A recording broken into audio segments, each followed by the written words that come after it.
السلام عليكم، كل سنه وانتم طيبين حبايبي. انا عملت بقى معاكم النهارده الكفته ام رز اهيت جميله، ولا نزلت ولا تعبت نفسي ولا حاجه. انا كان عندي اللحمه في الفريزر ومحتارين هنعمل ايه النهارده، هناكل ايه النهارده. آه ف فبنتي قالت لي يا ماما في لحمه اعملها لنا بيها اي حاجه. عملت بيها الكفته الرز دي جميله، ولا نزلت عند جزار ولا اي حاجه. كان عندي الخضره والرز وحاجتي كلها عملتها اهي، ولا فكت معايا ولا اي حاجه. اهي يا حبايبي اهي، بسم الله ما شاء الله، تحفه بجد. اهي في بقى محمره، طبعا ما عملتهاش كلها، دي محمره اللي بيحبها كده ياكل، اللي بيحبها كده ياكل. ما عملناش جنبها بطاطس بقى النهارده، كان عندي سبانخ اهيت، عملت جنبها السبانخ وخلاص، ورز بشعريه. كل سنه وانتم طيبين.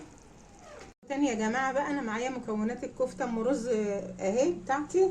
انا معايا اللحمه المفرومه، معايا الخضره، ومعايا قرن فلفل اهو، ومعايا البصل، ومعايا توم مفروم في المفرزاه، خدت منه كام فص اهو. ومعايا الرز طبعا انا غسلاه ونقعاه حوالي يجي ساعه ولا ساعه ونص. هشوف بقى، هضرب الحاجات دي في الكبه ونرجع مع بعض ان شاء الله. بالنسبه للكميات حبايبي، اعملوا ايه اللي انتوا عايزينه بقى. انا عامله ربع كيلو لحمه على ربع كيلو رز، على بصلايه كبيره، على الخضره دي حزمه خضره خدت منها شويه للسلطه. رجعت لكم تاني يا جماعه، انا كده ضربت الرز اهوت في الكبه، في كبه الخلاط، وضربت برضو البصل والحاجه في كبه الخلاط، هي اللي ساعدتني بصراحه.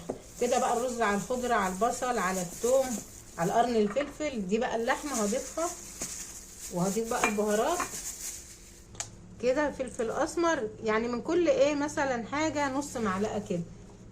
الفلفل الاسمر حطيته، ده الكمون، دي القرفه، دي البهارات السبعه،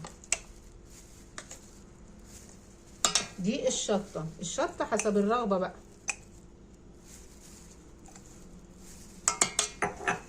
هنقلب بقى الخليط بتاعنا ده كله على بعضه كده. الملح انا حطيت معلقه صغيره وشويه كمان عليهم اهو. تاني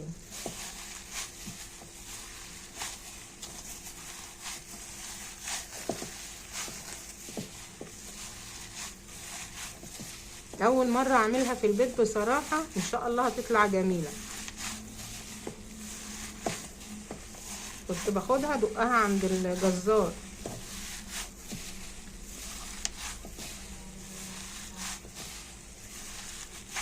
ريحتها ما شاء الله جميله جدا. بقى كده رجعت لكم تاني يا جماعه اهي، بسم الله ما شاء الله، بصوا الكفته وجمالها اهي، ولا ننزل عند الجزار ولا نتعب نفسنا والدنيا صيام. على ايه بقى؟ ادي احنا عملناها في البيت. هحطها بقى في التلاجة على الرف كده حوالي مثلا 10 دقايق ولا ربع ساعه، وبعدين نصبعها مع بعض كده بقى يا بنات. انا طلعت الكفته بتاعتي اهي من التلاجة، انا حطيتها على الرف مثلا ايه ربع ساعه كده. طبعا المغرب خلاص على وشك، قلت كفايه كده الربع ساعه عليها كده اهي. بنبدا بقى نصبعها ايه بالشكل ده اهو. عايزه بقى تعمليها مكوره كده، كور صوابع زي دي كده براحتك. خلاص كده بقى يا جماعه، انا صبعت الكفته، بدات بقى اقليها اهي، بحمرها بقى اهي. ريحتها بسم الله ما شاء الله جميله جدا والله. حاجه دقاها في بيتك نظيفه، ما نعرفش المكنه بيبقى شكلها ايه بتاعت الجزار، مطرحها ايه الله اعلم.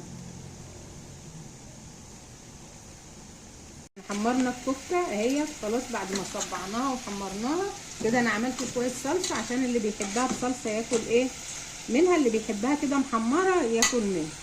خلاص بقى رجعت لكم تاني، انا حطيت البهارات بتاعتي وملحي وحاجتي كلها على الصلصه، بدات تغلي اهي.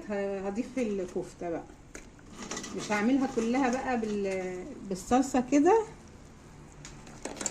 هسيب شويه ايه محمرين كده.